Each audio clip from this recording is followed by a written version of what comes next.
Hey everybody, what is up? Welcome back to the Lovely Wolf Den. I'm Nadia and I turned 21 today.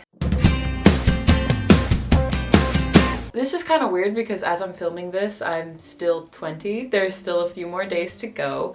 And slight disclaimer, I'm filming this on a bed and my tripod is probably gonna shake a little bit. Fair warning. But anyway, as I turn 21, of course, birthdays can be a very reflective time and whatnot. In America, at least, 21 is a huge milestone, whatever. I can drink legally now. Woo! I've noticed that a lot of people, particularly in my generation, like Gen Z and like a lot of millennials, I'd say, kind of have this thing where they're convinced that if they don't have their whole lives figured out by like their early 20s, then they are failing and running out of time. When I was a teenager and I would say things like, oh yeah, like I can't wait to turn 21, like I'm having fun now, but like that's gonna be really cool, you know? I heard the phrase so often, no, you don't want to turn 21 because it's all downhill from there. I just thought that is so sad. I think that mentality is really toxic and it kind of sets up self-sabotage because you're just getting started. I don't know, like you're barely a person from like birth to high school. Like you really don't start developing, like in my opinion at least, you don't really start knowing yourself more until like late teens, early 20s and whatnot. Plus once you start to develop your own sense of freedom, I feel like that's like another moment when life starts to begin, you know? So I've been really forceful. I've always been forceful at like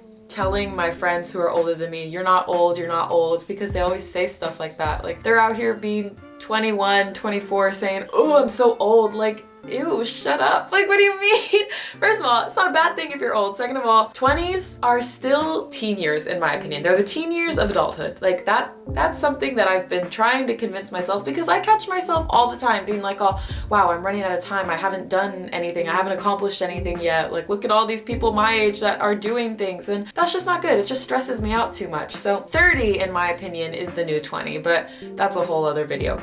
I've been talking for a long time. Let me get to the point. The point is, I don't want to see 21 as the last great moment I am ever going to have in life. I want to see it as a milestone, yes, but a starting point to something that I think is going to hopefully be really beautiful. And I wanted to put together a little list of 21 things that I'm going to look forward to after 21 because I don't think that after this point I'm just gonna rot and die. Like, I feel like I still have so much more living to do. Like, I'm just gonna go through my list. I have things to say about each of these things and I've already been recording for 4 minutes, so all right. 21 things I am looking forward to after 21. Number 1, turning 29. Let me explain. 29 is gonna be my golden year. Take your birthday, the day you were born, that's your golden year. If you're just hearing this for the first time and your golden year already passed, don't worry, it's a construct. But I was born on January 29th, so 29 will be my golden year. And I don't know, I feel like 29 gets the short end of the stick the most because it's like the last age before 30 and like so many people freak out and they're like, wow, like I'm like an adult now. What am I doing with my life? Ew, 30. I mean, I'm biased obviously because I was born on the 29th, but I think 29 is gonna be a cool number. Like, you know, I'll probably do like something really crazy that year just to like end the 20s and kick off 30, you know? I don't know. So number 2, graduate college.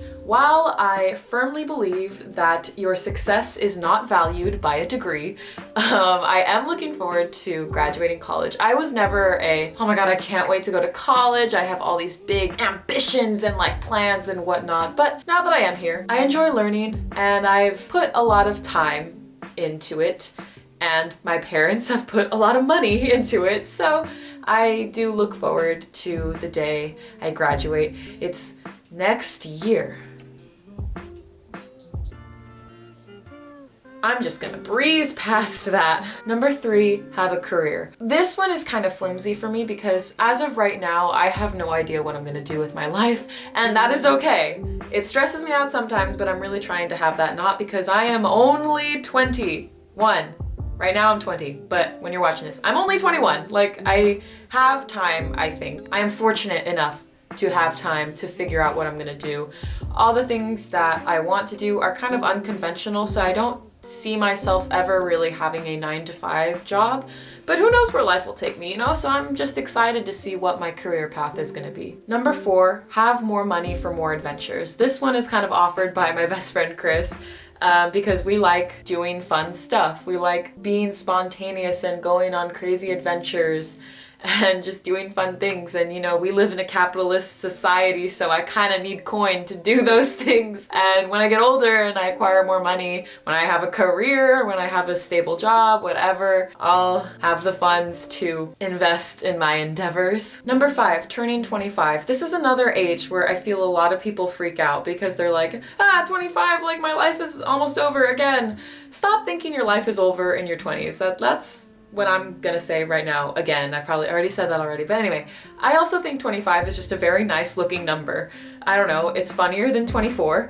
It's the quarter life. I don't know, if you're expecting to live up to 100, it's like quarter of the way there.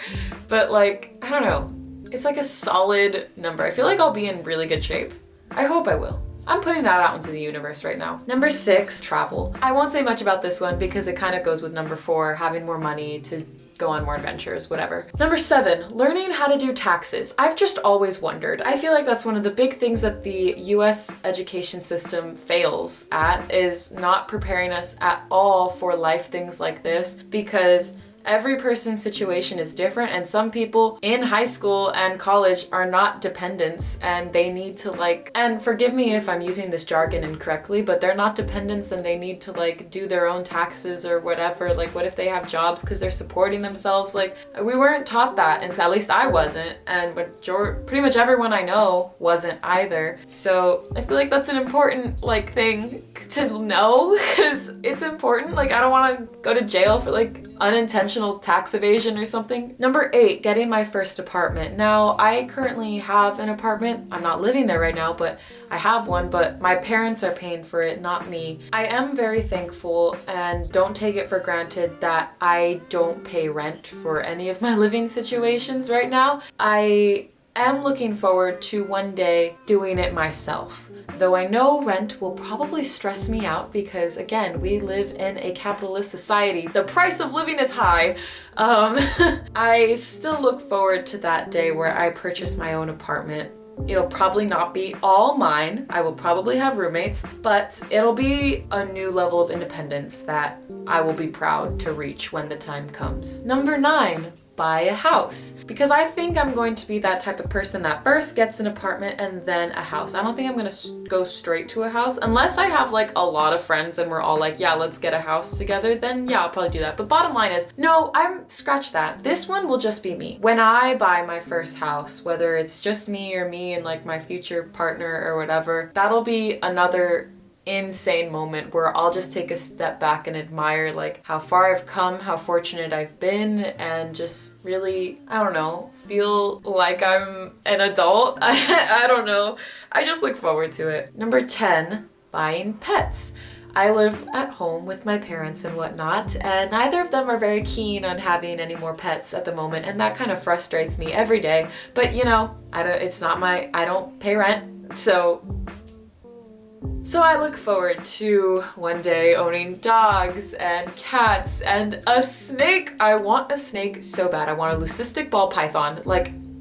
I can't wait. Number 11, buying my first car. Once again, I have been fortunate enough to not have to worry about car payments or car insurance or anything. Really, I only pay for my gas right now. However, I do look forward to the day of, once again, just being independent and providing for myself and hopefully buying my dream car, Black Jeep Wrangler. Yeah, that'll be a pretty monumental day in my opinion, because I have been dreaming about my dream car for a very long time. Number 12, being 30 and flirty and thriving. Y'all did not watch 13 going on 30, and it shows. Let's talk about how she was so excited to be 30 and saw it as a time where you are flirty and thriving. Literally, this is why I am trying to make it known amongst the general public that 30 is the new 20s. Like, I asked all the women in my family like how 30 was for them, and they all said it was probably one of the best times of their life. They were like in great shape,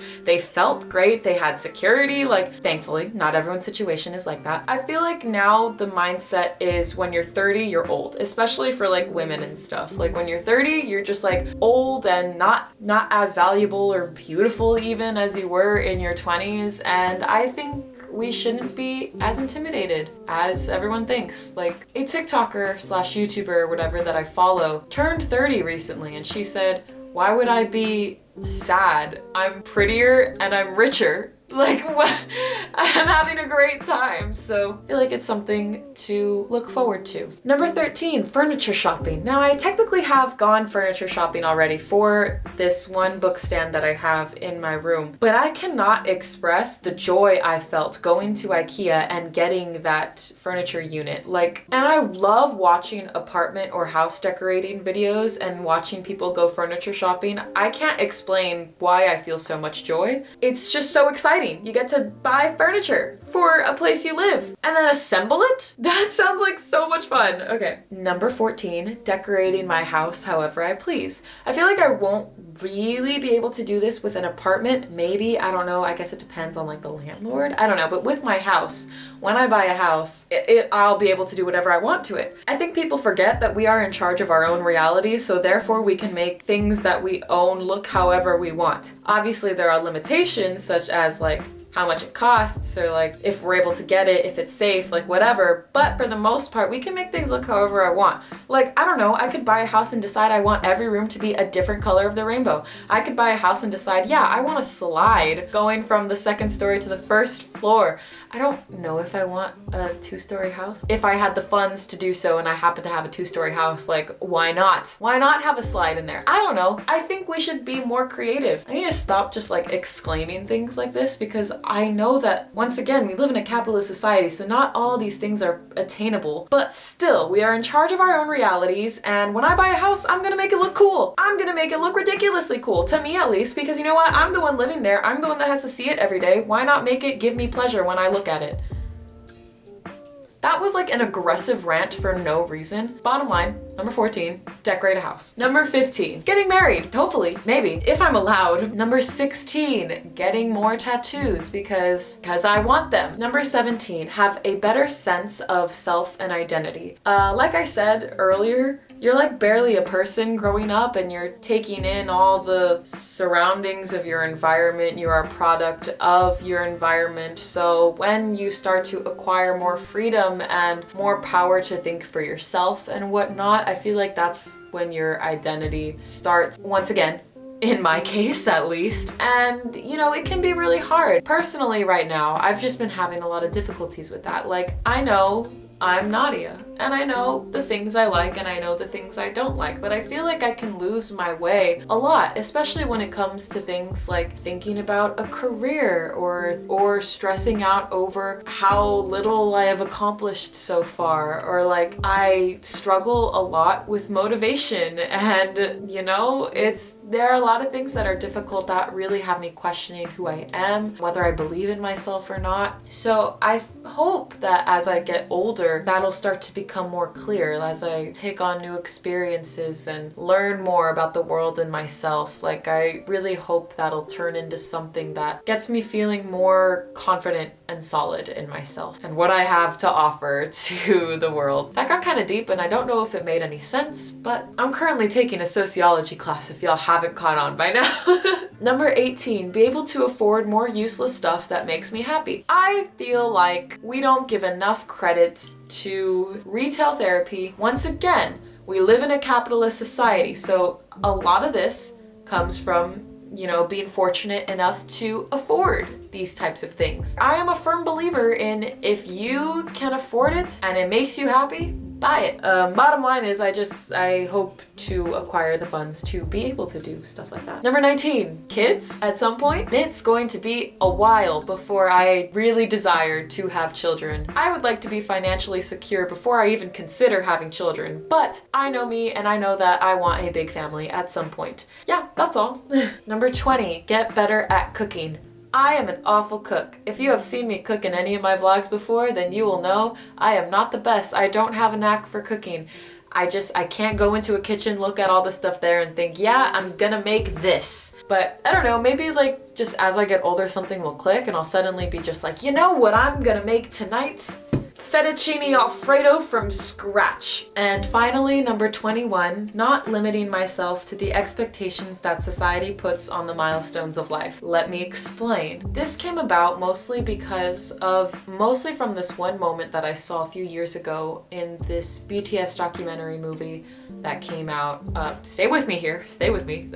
There was this moment in the movie where they were doing fan interviews and there was this woman at a concert that they were talking to, an older woman, probably in her late 30s, whatever. Her daughter is there with her and she said, listening to BTS has taught me so many things about myself. They have taught me that I am not just a mom, I am a person. They taught me how to believe in myself again and believe that I am just more than a housewife or whatnot. And obviously we live in a time now where, you know, women can do lots of things and be independent and whatnot. But that moment was really impactful to me for a lot of reasons, because I feel like in my head and the way that I observe society or whatever, it's like go to school, go to college, graduate, job, marriage, family, you know? And I just feel like there should be so much more. And not to say that all those things are bad, but then you hear things like, oh, it all goes downhill after 21, or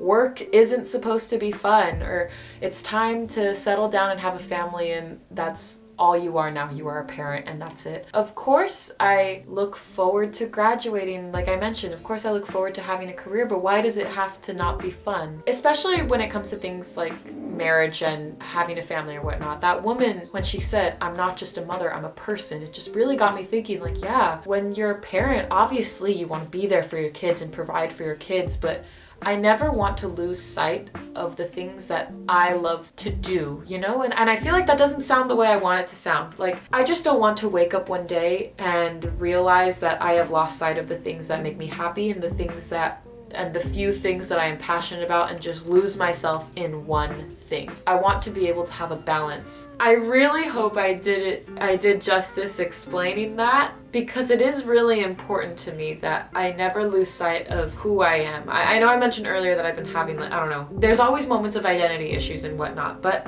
bottom line is the society that I have observed makes it seem like linear is the only way to do it, and the people that don't do the norm, school, job, marriage, are the lucky ones and they just got lucky or whatnot. I think everyone's path is different, and no matter what, I just hope to be happy, I guess.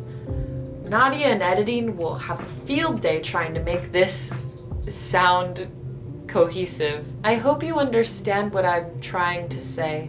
I am proud of myself for making it this far. I don't want to see this as a sad time, like this is gonna be the final peak or whatever.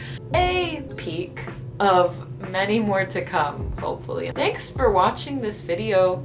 I hope it made sense. It's crazy. I don't know. The older I get, and I'm not old, but the older I get, it's just crazy, I guess.